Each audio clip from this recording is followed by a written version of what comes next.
ગુરુદેવો મહેશ્વરા ગુરુ સાક્ષાત પરમ બ્રહ્મ તસ્મૈ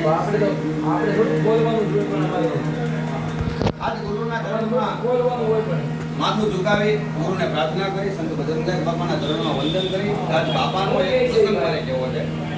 કે એક માણસ છે એમ કહેવાય કે રોજ આવે પણ જ્યારે એમ કહેવાય દાદા બગદાણા આવે ત્યારે બાપાને એટલું કે બાપુ તમે મારે ઘરે જમવા માટે આવો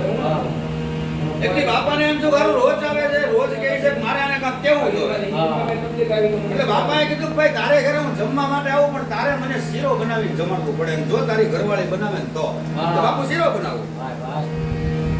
તારીખ અને તિથિ લખીલા દિવસેમાં આવીશ તો બારગામ વયો જાતો નહીં મારે શીરો જમવો છે ભૂલાઈ ન જાય માણસ એમ કહેવાય ત્યાંથી નીકળી ગયો અમુક માણસ અમુક મહિના એમ કહેવાય ગથલિયા ખાઈને માથેથી વ્યા ગયા તારીખ અને તિથિ આવીને બાપાએ કીધું વાલા ગાડી શરૂ કરો બાપાને પછી દાદા પૂછાતું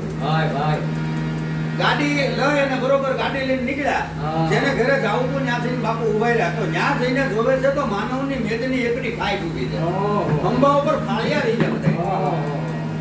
બધાને એમ જો ઘરે બાપાને આવવાના સમાચાર સાંભળી આ બધા આવ્યા છે ડ્રાઈવરને એમ પણ બાપુ પોતાના 52 પગલા માંડીને હાલીને અંદર ગયા અંદર જઈને જોવે છે ઘરધણી છે ઓસરીની પથારે બેઠો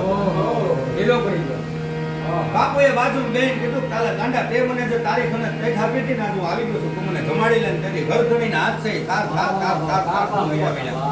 કે બાબાજી માફ કરજો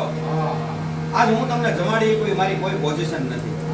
અરે કે ગાંડા સંતોને દીધેલા વચનનું તો પાલન કરો કે બાપુ કઈ રીતે વચન પાડું મારો બાપુ માફ કરજો મારો એકનો એક દીકરો છે પરલોક સીધાયો છે માણા બધું લોકી માટે ભેગું છું છે ત્યારે પરિવાર બાપાએ કીધું ગાંડા પરિવાર કહું છું તારો દીકરો છે ને ભલે પરલોક તું એમ કહેજો પધાર્યો પણ તારો દીકરો પરલોક નથી પધાર્યો એ મારી હારે જમવા હાટુ રિહાણો છે એક વખત એમ કહેવાય તારી ઘરવાળીને કે શીરો બની જાય પછી હું જોઉં છું તારો દીકરો કટલી કરી અને બાઈ સહી તેથી આંસુ પાડતી નહોતી આંસુ પી જતી આંસુ પાડતા એમ કહેવાય શીરો બરોબર તૈયાર છો શીરો પીરસાણો બાવાજીને કીધું બાવાજી જમવા આવો અને એમ કહેવાય કે આ દેશને એક સાધુ સંત બજરંગદાસ બાવળિયા એમ કહેવાય જમવા પાયા બેન છોકરાને હાકલ કરી લાલિયા એ લાલિયા ઓય ડૂબો થા રસોઈ તૈયાર છે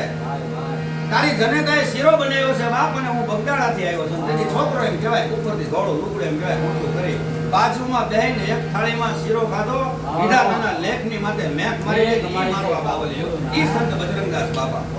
ત્યારે આપણા કવિએ કીધું છે કે જીને તો ભાળી છે બગદાણે ઝૂંપડી રૂપાળી રે બાવલિયા બજરંગ દાસ એની પાવન ધરતીમાં કોઈ માણસ આવી જાય ને ધોળીમાં બેઠો હોય દાદા રમ આમ ધોળીમાં આમ આળોટ તો આંખમાંથી ઠમ આંસુ જાતા હોય અને એમ કહેવાય કે ઈ માણસ રોતા બાપાને પ્રાર્થના કરતો હોય બાવા પાપી છે કામી છે ક્રોધી છે પણ તારા છે પણ આ એક જ બાવળિયા સંત બજરંગદાસ બાપા તમે જાઓ ને કોઠામાંથી હોય તમને કાઢીને આપી દે ઈ સંત બજરંગદાસ બાપા ચારે તો દુહામાં કવિ દાદે કીધું છે કે માયાને મમતા તણો જેને હૃદય ન લાગે રોગ એવા સંત સમરવા જો તો દીવ કે દાદવા બાપા સીતારામ